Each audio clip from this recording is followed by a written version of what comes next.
used a lot of close-up shots in our video. I think it's probably like the one that we use the most out of all of the different shot types, and we use some at the beginning to introduce the characters. So you have the older girl's face and then the younger girl's face. Those are both close-up shots. And then it's also really noticeable in the chorus, where you just see the girl's face in a close-up shot, and you just see that every time the camera fades, she's got a different bruise or cut somewhere on her face. And the reason we chose to do this was because we wanted to make it really clear, and we wanted to make sure that everyone's focus was on that face and on what happened to her. So just to make it a lot more powerful and strong. And that is following the conventions of music videos of the same genre. Because if you do watch them, you notice that whenever someone's crying or hurt or something, it is usually filmed as a close-up shot to just, you know, emphasize the emotion. And we also used a few long shots. We used some, for example, when the girl in the middle is walking down in the street, and when my character or the character in the middle, we're sitting outside outside the school against the wall. Those are all long shots, or even extreme long shot for the last one. But yeah, we use a few mid shots as well, but I do think that most of the shots that we used were close-ups. Even when you think about one of her nightmare memory scenes where her dad's shouting at her into the camera, that is a close-up shot.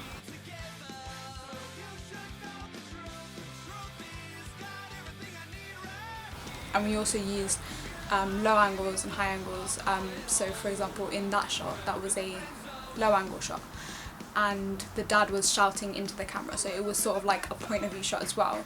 So it was the girl looking up at her father, and the close-up just shows that he's really close to her face, like shouting at her, and the low angle shot just shows that she's like looking up at him. He's bigger than her, he's stronger than her, and it just makes him seem so much scarier and stronger and more dominant.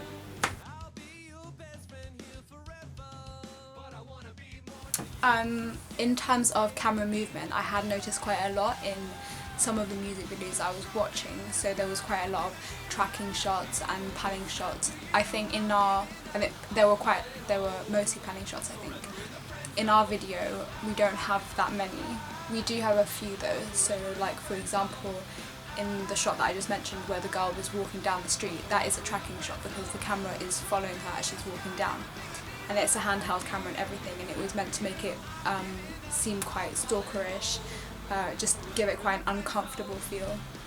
Like she's just always got this thing that's following her around, and it's her problems and the secrets that she's trying to hide and all of her family issues, and it's just following her.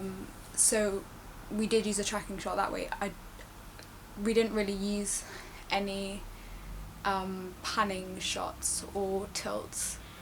So there wasn't as much camera movement as there are in some other videos. So most of the transitions that I found in this genre of music videos were fades and cuts. So we didn't really use that many cuts in our video. We used a couple like towards the end, but most of them are fades because we really wanted it to have that sort of slow, calm effect just throughout the whole video.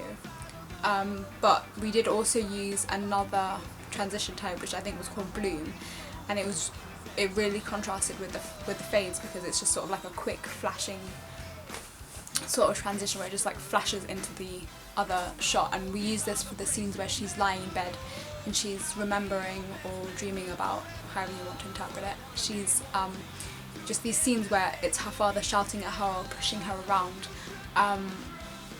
And we did it because we wanted it to be more of a shock. It's not just sad like the rest of the music video, it's actually really aggressive.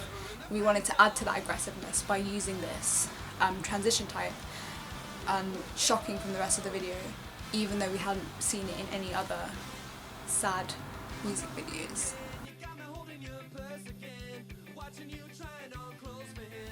We tried to make most of our shots cut to the beat of the music. So like for example when the chorus would start, the shot would change, but there were some times where in the middle of one type of music we would change, like for example the scene where she's lying in bed, and there were times where we would change it slightly before or after the beat of the song would change.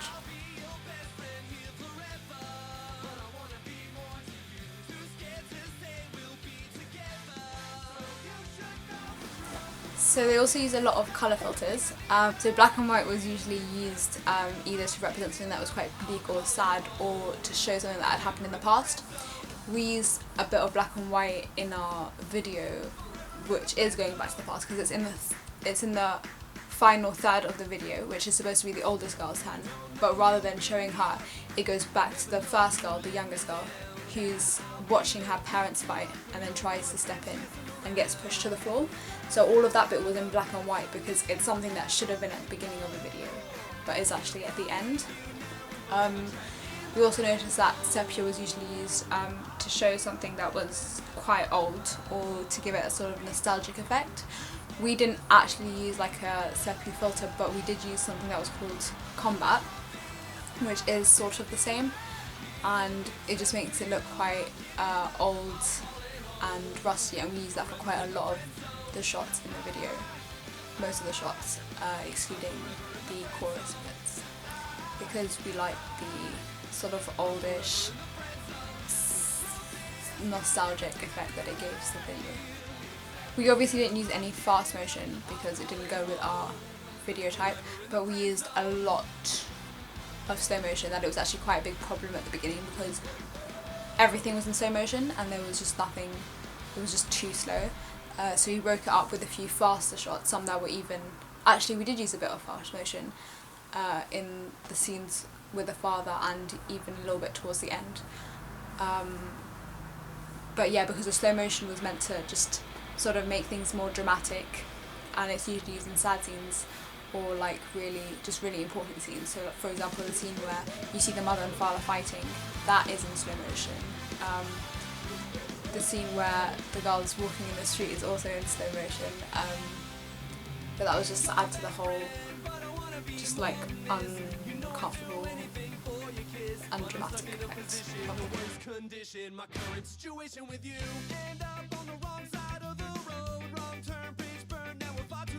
So I think one of the main things that I picked up on in these sort of sad music videos was the use of photographs as props.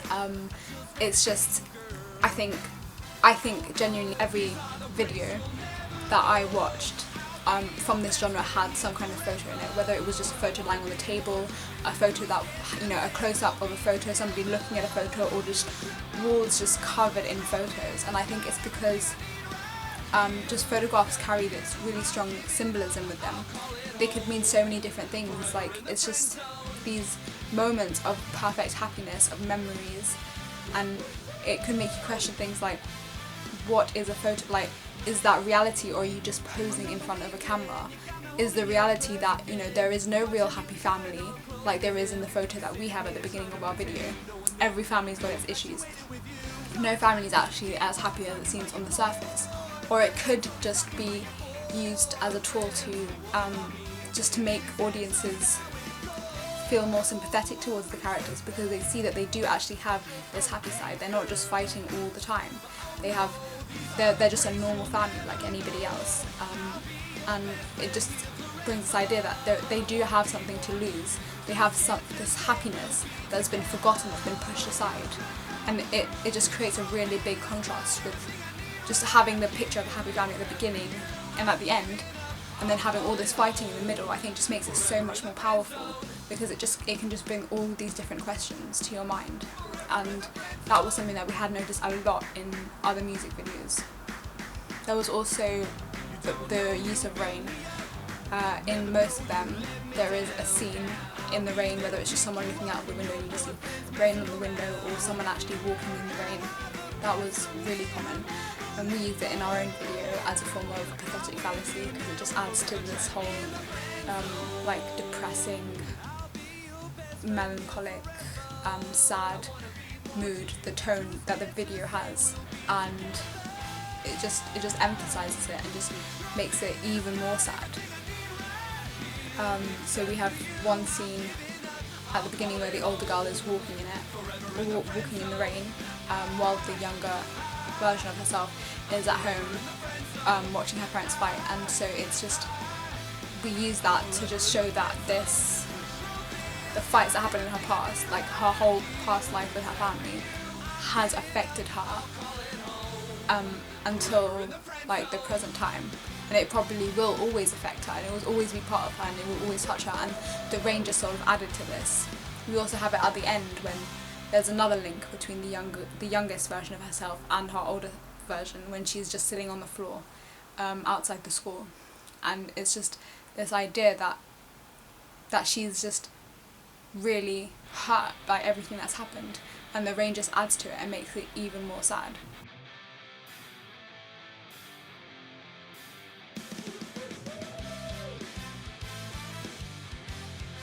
So something that was really common in these music videos was showing the main character at different times in their lives.